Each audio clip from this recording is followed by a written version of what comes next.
Hello, welcome to Bob's Dungeon. My name's Bob, I'll be your host. And recently a brand new Transformers movie came out, so I figured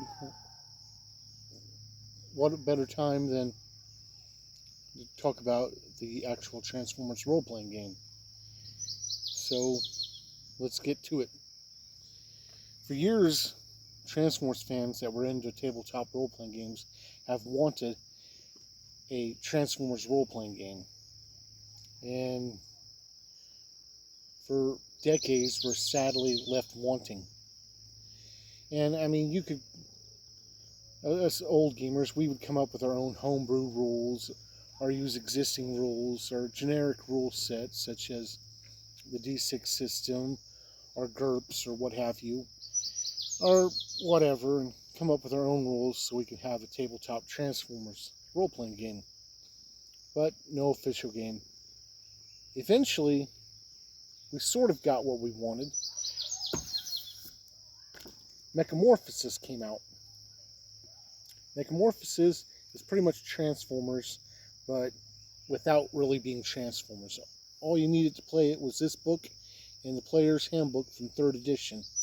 And that was pretty cool, but a lot of the Transformers fans that were in tabletop role-playing kind of missed out on this because it flew right under the radar for everybody.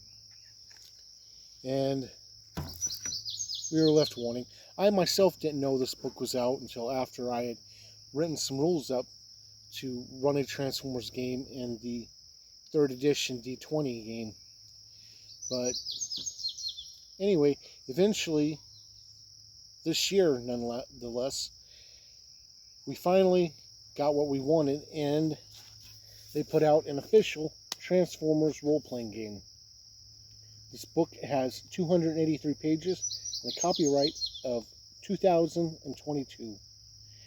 It was published by Renegade Studios, and all of the artwork in this book is in full color, and it's really good. It looks like something you'd find in the comic books. So let's go ahead and look at that artwork. All of the artwork in this book is in full color. And it's pretty decent. It definitely reminds me of something you would find in the comic books. It is definitely filled with lots of nice artwork to look at. And it goes a long way to setting a proper tone and mood for this game. To use this book, what you're going to need is, of course, a copy of this core rule book and a full set of dice.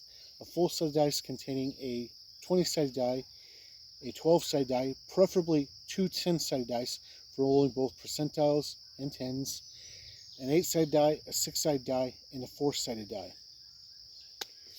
Character creation in this book is pretty simple. It mostly revolves around just picking something. And to get started, you have 4 attributes, which in this game is called essence. And your essences are strength, speed, smarts, and social. And you start with 12 points to split up amongst the 4. You have to have at least 1 in each one, and none of them can go above 15.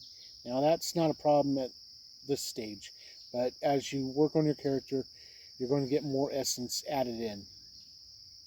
So 1 to 15 is how they go.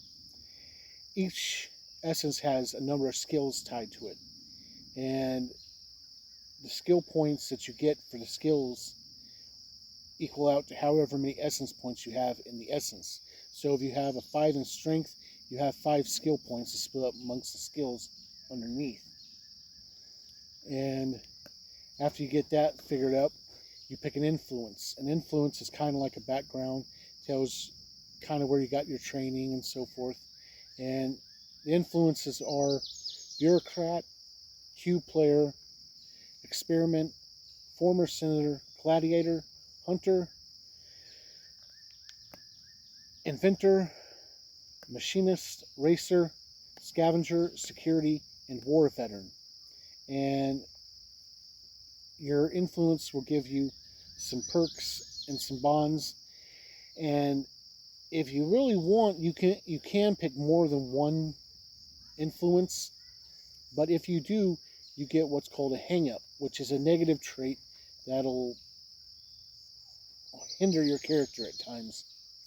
So there's that. After that, you pick an origin, and your origin will pretty much give you a category of vehicles to pick from to transform into. And the origins in this game are champion, cutter, lookout, monolith, outrider, rainmaker, seeker, and support. And these will give you some stuff like some essence score increase. It'll give you some more skill points. It'll give you your starting health, which in this game, health starts out pretty low, and we'll talk about that in combat. It also gives you your starting languages and an origin benefit. It also tells you your movement and your size in both your robot mode and your vehicle mode. And it'll also give you some special attacks that your vehicle can do and so forth. After that, you pick a role, and your role in this game is pretty much a class. And the roles are Analyst, Field Commander, Gunner, Mode Master, Scientist, Scout, and Warrior. And each of these have two focuses with them. So you can have like two scientists or two scouts, and they could be good at totally different things because they pick a different focus. So that's kind of nifty. Your roles will give you some stuff like Cybertronium perks. It'll give you 2 essence point increases. It'll give you equipment training and tell you what you gain as you progress levels. And you go from level 1 to 20 in this game.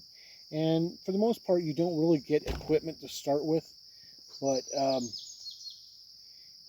you requisition it at the beginning of your missions, and I'll explain that in a bit. And that's pretty much it for character creation. And the rules in this are pretty simple. When you perform a skill or an attack or anything, you roll a 20-sided die. And this 20-sided die will be rolled with either an edge or a snag. An edge and snag is pretty much advantage and disadvantage. And the game master will decide which you get. And if you try to perform a skill that you have no dots in, then it's performed as a snag. And also, when you're making your rolls, if the game master wishes to alter the roll further, he can do what's called a shift or a downshift, which will increase the die you add to your 20-sided die roll. The example of this is if you have 1 point in a skill, you get to roll a D2 and add the result to your D20 roll. If you have 2 points in a skill, it's a D4 and then a D6 and so on up to D12. And the game master can perform an upshift to knock it up to the next highest die. And there's a chart to tell what happens if you're capped out on your skill. And he can also downshift it and make it the next lowest die. So there are different ways your die can modify. And I know that sounds a little confusing, but I've played this game a couple of times now. And after you played it a couple of times, it starts getting real easy. So there's that. Your equipment at the beginning of each mission or adventure, you tally up some requisition points. And the requisition points are then rolled for each piece of equipment that you ask for. And you can ask for anything and make a roll, and the game master decides the difficulty and stuff. And on top of this, of course, you'll get some mission important equipment for free that you don't have to requisition. But stuff like armaments and stuff, you have to requisition that. So anyway, you have a number of hard points on your character to install weaponry and equipment and armor and so forth. And in combat, you have combat skills, and you roll them like any normal skill to see if you hit or miss. And you don't have very many hit points.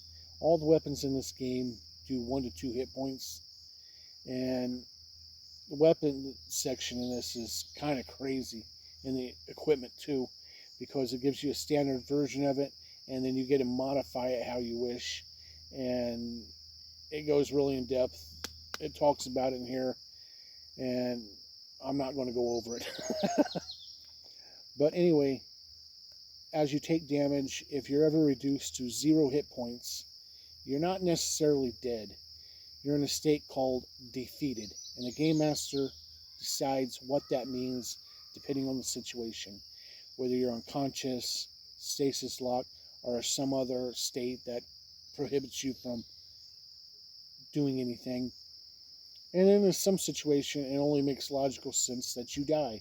Like if you take a nuclear warhead to the forehead, you're probably gone. So anyway, it leaves a lot of room open for the Game Master to try and work with the players and keep their characters alive, and even gives them a chance to come back from the dead.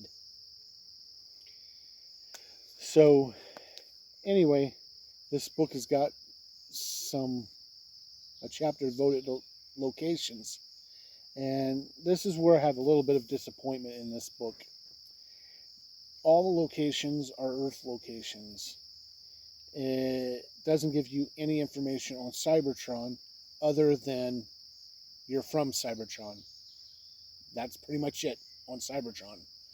I would have liked to have seen more information on it, because I would like to base some games on Cybertron, or at least visit there.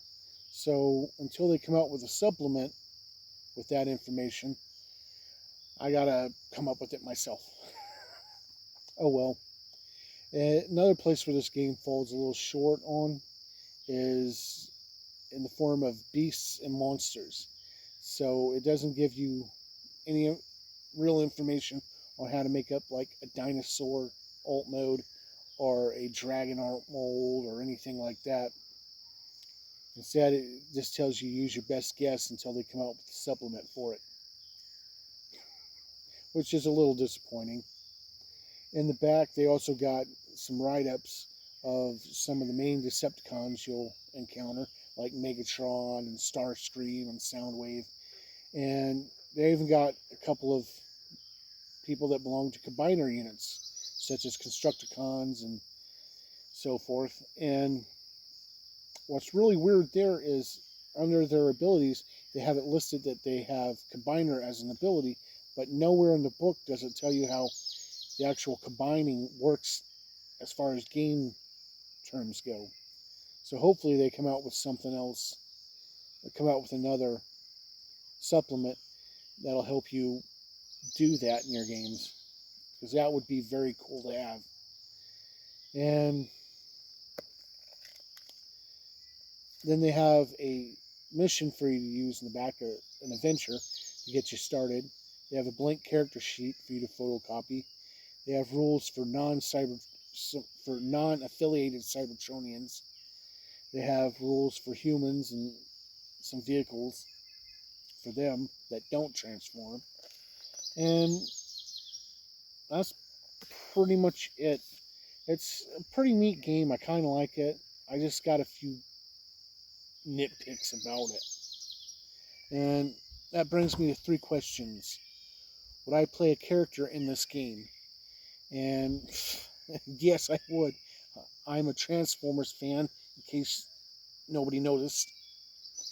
And so yes, I would play a character in this game. Would I run this game? Yes, I would. And yes, I have. So yeah, to that one. Would I recommend this game? And yeah, I would say I would recommend it. The rules are pretty good. They're the same rules that they used in their G.I. Joe game and in their Power Rangers game. And I don't know if it's out or not, but the My Little Pony game, imagine that crossover. But the rules are pretty good. I just have some nitpicks, like I don't care for it being very Earth-centric. I don't I would like to have more rules so I can do stuff on Cybertron. I'd like to have rules for the combiners and rules for beasts. So, other than those nitpicks, it's pretty. I'd recommend it. So, anyway, thank you for joining me to look at this game, and hopefully you'll join me next time where we'll talk about something else. Bye.